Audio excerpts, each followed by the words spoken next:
আগের ক্লাসে আমরা প্রবাবিলিটি নিয়ে তোমাদেরকে বিস্তারিত আলোচনা করেছি যে প্রবাবিলিটি কি। প্রবাবিলিটি ছোট ছোট এক্সাম্পল দিয়েও তোমাদেরকে বোঝানোর চেষ্টা করেছি। যেমন ধরো, আকাশে মেঘ হলেই বৃষ্টি হবে তার কোনো গ্যারান্টি নেই, এটা আনসার্টেন, ঠিক আছে। কিন্তু প্রবাবিলিটি নিশ্চিত। যেমন আজকে বৃষ্টি হতেও পারে, নাও হতে পারে, এটা আনসার্টেন, ঠিক আছে। আর প্রবাবিলিটি হচ্ছে এটার মধ্যে সার্টেনিটি থাকবে, অর্থাৎ নিশ্চয়তা থাকবে। যদি হেড আর টেল হয়, হয় হেড আসবে নয় টেল আসবে। এটা কয়েনটা এরকম থাকবে না যে একদম মাঝামাঝি পড়ে থাকবে, ঠিক আছে। লুড্ডুর ক্ষেত্রেও সেম, যদি ছক্কা তুমি মারো তাহলে 1 to 6 এর মধ্যে কোনো না কোনো নাম্বার আসবেই, এটা আসবে না এরকম হতে পারে না, ঠিক আছে। তো আজকে আমরা তোমাদের প্লেয়িং কার্ড, অর্থাৎ যেটাকে আমরা বাংলায় তাস বলি, এই তাসের উপরও তোমাদের প্রবাবিলিটি চ্যাপ্টার থেকে অনেকগুলি ম্যাথ আসে। এইগুলি আজকে আমরা তোমাদেরকে একদম ডিটেলস করে দেখাবো, ইভেন প্র্যাকটিক্যালিও তোমাদেরকে দেখিয়ে দেব যে এইগুলির মধ্যে কি কি আছে। চলো তাহলে আমরা এখন বোর্ড ওয়ার্ক করে এগুলিকে সলভ করার চেষ্টা করি। তো আমরা আগের ক্লাসগুলিতে কয়েন এবং ডাইস এই দুইটা বিষয়ের উপরে তোমাদেরকে দেখিয়েছি যে প্রবাবিলিটি উপর নির্ভর করে কি কি ম্যাথ আসতে পারে, ঠিক আছে। এইবার আমাদের যে ইম্পর্টেন্ট পার্ট, এখানে আমরা আসব, এগুলিকে বলা হয় প্লেয়িং কার্ড। তোমরা নিশ্চয়ই দেখেছ যে অনেকখানি এইরকম প্লেয়িং কার্ড দিয়ে খেলা হয়, ঠিক আছে। এইরকম টোটাল 52 কার্ডস থাকে, অর্থাৎ তার মধ্যে 4 রকমের ভেরিয়েন্ট থাকে। এটা হচ্ছে স্পেড, এটাকে বলা হয় ক্লাবস, ঠিক আছে। এখানে এই রকম কার্ডগুলিকে বলা হয় ডাইস, আর এই কার্ডগুলিকে বলা হয় হার্টস। অর্থাৎ তোমরা এখানে টোটাল 52 কার্ডস আছে, এখানে টোটাল 52 কার্ডস আছে, অর্থাৎ প্রত্যেকটা কার্ডের 13টা করে আছে। 13 4 যা 52। এই 13টা কার্ডের মধ্যে কি কি কার্ড আছে দেখবে। প্রথম কার্ডটা এরকম থাকে, এটাকে বলা হয় এইস, ঠিক আছে। তারপরে এই কার্ডগুলিকে বলা হয় নাম্বার কার্ড। দেখো 2 3 4 5 6 7 8 9 10। এই 10 পর্যন্ত তোমরা কয়টা কার্ড পেয়েছো? Number card. মনে রাখবে এইস পেয়েছি আমরা একটা, নাম্বার কার্ড 2 থেকে স্টার্ট হয়েছে, 1 2 3 4 5 6 7 8 9, অর্থাৎ নাম্বার কার্ড আছে আমাদের কাছে 9টা, এইস সহ। তার জন্য লাস্ট কার্ডের নাম্বার 10। তারপরে কি শুরু হবে? তারপরে শুরু হবে আমাদের আরও 3টা কার্ড, একটা জোকার, একটা কুইন, একটা কিং। এই যে 3টা কার্ড, এই 3টা কার্ডে তোমরা দেখো এখানে ফেস দেওয়া আছে, অর্থাৎ মুখের ছবি দেওয়া আছে। তার জন্য এই কার্ডগুলিকে নাম দিয়েছে ফেস কার্ড। অর্থাৎ আমরা যদি স্পেডের মধ্যে বলি, স্পেডের মধ্যে টোটাল কার্ড আছে 13। 13-এর মধ্যে তাইলে এইস পেয়েছি আমরা একটা, নাম্বার কার্ড পেয়েছি 9টা, আর এদিকে ফেস কার্ড পেয়েছি আমরা 3টা, ঠিক আছে। এটা তোমাদেরকে আমি এখানে জাস্ট বোর্ডে করে দেখাচ্ছি। এটা হচ্ছে স্পেড। স্পেডের টোটাল আমরা এইস পেয়েছি 01, নাম্বার কার্ড পেয়েছি 09, আর এদিকে ফেস কার্ড পেয়েছি 03। এটা হচ্ছে শুধু একটা ভেরিয়েন্টের মধ্যে।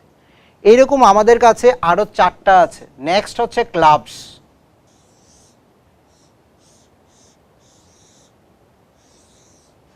এটার মধ্যে টোটাল সেম এইস আছে 01, নাম্বার কার্ডস আছে 09, আর ফেস কার্ড আছে 03, টোটাল 13। এখানেও টোটাল 13। তাহলে আর কি আছে? আর আছে হার্ট। এটা হচ্ছে স্পেড,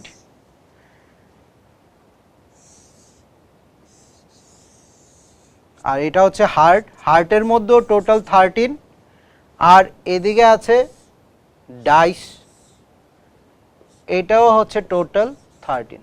এবার তোমাদের জাস্ট বলে রাখি, এইটা ব্ল্যাক কালারের হয়, হার্ট রেড কালারের হয়, ক্লাবস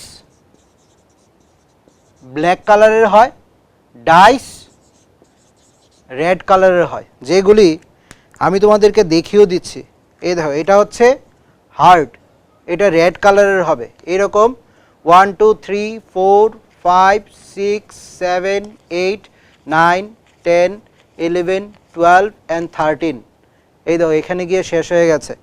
13টা আছে রেড, 13টা স্পেড, আর এটা হচ্ছে ডাইস রেড 1 2 3 4 5 6 7 8 9 10 11 12 and 13, এখানে শেষ।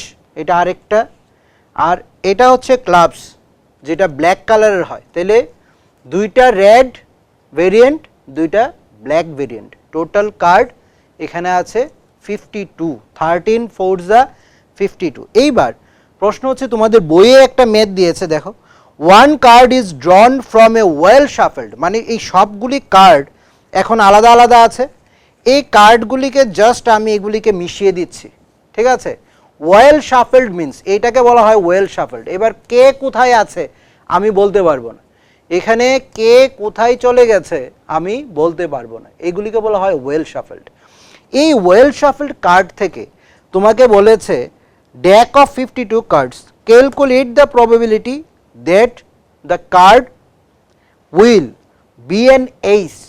এখানের মধ্যে টোটাল 52 মধ্যে এইস কার্ড কয়টা আছে, তাইলে এইস কার্ড থাকবে 4টা, কারণ ভেরিয়েন্ট হচ্ছে 4টা, প্রত্যেকটাতে একটা করে এইস আছে। তাইলে probability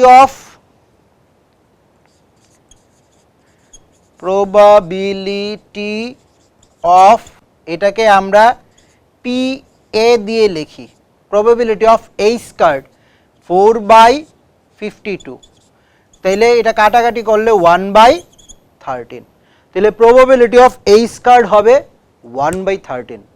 এবার যদি বলি probability of face card, তোমাদেরকে মনে করো যে তোমাদের ফার্স্ট আমি তোমাদেরকে দেখিয়েছিলাম আমাদের প্রত্যেকটা ভেরিয়েন্টে 3টা করে ফেস কার্ড আছে, তাহলে 4টা ভেরিয়েন্ট মানে 3 4 যা 12। তাহলে আমরা যদি বলি যে probability of face card, তাহলে এটা PF দিয়ে যদি আমরা বোঝাই, তাহলে টোটাল ফেস কার্ড আমরা পেয়েছি 4টা ভেরিয়েন্ট মিনে 12, আর টোটাল হচ্ছে 52। এটাকে কাটলে কত হবে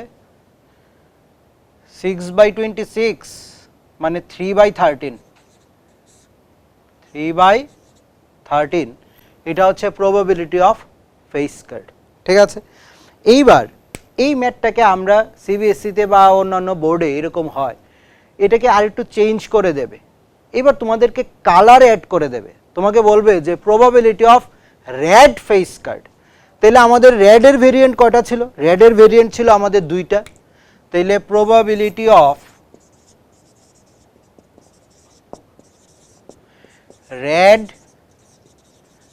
face cards মানে PRF যদি আমরা বলি, তাহলে রেডের ভেরিয়েন্ট ছিল 2টা, 2টার মধ্যে 3টা করে 6টা, তাহলে 6/52, তাহলে 6/52 করলে কত হবে, 6/52 করলে এটা কাটলে হবে 3, আর এটা কাটলে হবে 26, অর্থাৎ 3/26 হচ্ছে রেড কার্ডের, রেড ফেস কার্ডের প্রবাবিলিটি, ঠিক আছে।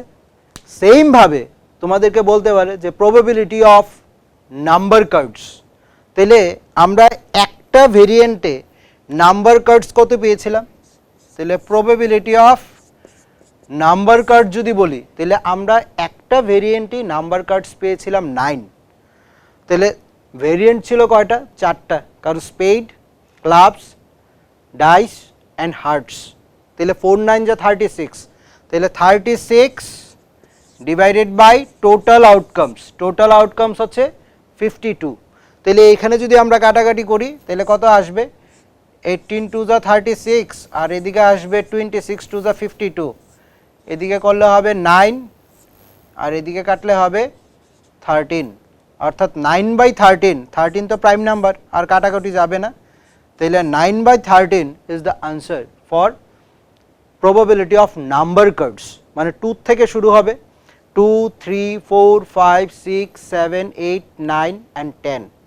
ঠিক আছে, এবার যদি বলি যে probability of red number cards, তাহলে 9 2 যা 18, 18/52। তাহলে এবার যদি আমরা বলি যে probability of red numbers, number cards, তাহলে probability of red number cards, red number মধ্যে 9 2 যা 18, কারণ দুইটা ভেরিয়েন্ট আছে, প্রত্যেকটাতে 9 করে আছে। 9 2 যা 18 ডিভাইডেড বাই 52, এটা কাটলে হবে 9/26। এটা হচ্ছে probability of red number cards. Same probability of black number cards, same হবে 18/52। টোটাল নাম্বার অফ কার্ডস কত? 52, তার মধ্যে 18 হচ্ছে নাম্বার কার্ডস, এটা 2 দিয়ে কাটলে হবে 9 আর এদিকে কাটলে হবে 26। সেম তোমাদের দেখবে তোমরা এক্সামে আসে, এগুলো হচ্ছে কার্ড রিলেটেড ম্যাথ। আরেকটা ম্যাথ আসে যে তোমাকে বলবে যে একটা ঝুড়িতে বিভিন্ন কালারের বল রাখা আছে। সাপোজ একটা এক্সাম্পল বলছি, ধরো এরকম একটা ইসে আছে, এটার মধ্যে বল রাখা আছে 1 2 3 4 5 6 7 8 9 10 11 12। এই যে বলগুলি, এই বলগুলি একটা থলাতে রাখা আছে এবং বলগুলি বলেছে red red red red, black black black, ধরো white white white white white. তাহলে এই যে বলগুলি রাখা আছে, তাহলে রেড কয়টা আছে? 1 2 3 4। Number of red balls is equal to 4। Number of white ball কয়টা আছে? 1 2 3 4 and 5। আর number of black 1 2 3, total number of ball 12। এবার যদি তোমাকে বলে যে প্রবাবিলিটি অফ রেড বল কত হবে, তাহলে প্রবাবিলিটি অফ রেড বল হবে টোটাল রেডের আউটকামস কত? 4 আর ডিভাইডেড বাই 12, কাটলে কত হবে? 1/3। সেম ভাবে যদি বলে প্রবাবিলিটি অফ হোয়াইট বল, তাহলে প্রবাবিলিটি অফ হোয়াইট বল হবে কত? হোয়াইট বল ছিল 5, তাহলে 5/12, এটার কাটাকাটি যায় না, তাহলে এখানেই আনসার। এবার যদি বলে প্রবাবিলিটি অফ ব্ল্যাক বল কত, তাহলে probability of black ball same আসবে 3/12, কাটাকাটি করলে আসবে 1/4। This is the answer. একদম ইজি, শুধু তোমরা টোটাল দেখে নেবে যে তার আউটকামস কত আছে এবং তোমাকে কি বের করতে বলেছে, শুধু এতটুক, আর খুব মনোযোগ দিয়ে করবে, আশা করি সবগুলি ম্যাথই মিলে যাবে। তো এতক্ষণ আমরা প্রবাবিলিটি চ্যাপ্টারের উপরে অনেক কিছু দেখলাম। আমরা প্রথম শুরু করেছিলাম কয়েন দিয়ে, তারপরে লুডুর ছক্কা, তারপরে প্লেইং কার্ড। আশা করি এই প্রবাবিলিটি চ্যাপ্টারের আর বাকি যদি কোনো কিছু থাকে, তোমরা এই জিনিসগুলির সঙ্গে রিলেট করে খুব ইজিলি এই ম্যাথগুলিকে সলভ করতে পারবে এবং আশা করি তোমরা খুব ভালো রেজাল্ট করবে। সবাই ভালো থাকবে। Thank you.